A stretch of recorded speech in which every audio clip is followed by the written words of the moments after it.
رسول اللہ صلی اللہ علیہ وآلہ وسلم کی پیاری پیاری حدیث مبارکہ۔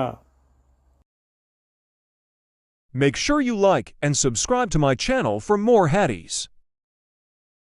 شعبہ نے بیان کیا، ان سے عبد الملک نے، ان سے ربیع بن حراش نے، اور ان سے حذیفہ رضی اللہ عنہ نے بیان کیا کہ میں نے نبی کریم صلی اللہ علیہ وسلم سے سنا، آپ نے فرمایا کہ ایک شخص کا انتقال ہوا، قبر میں اس سے سوال ہوا تمہارے پاس کوئی نیکی ہے؟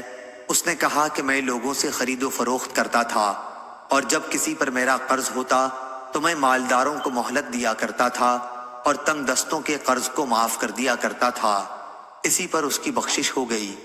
ابو مسعود رضی اللہ عنہ نے بیان کیا کہ میں نے یہی نبی کریم صلی اللہ علیہ وسلم سے سنا ہے۔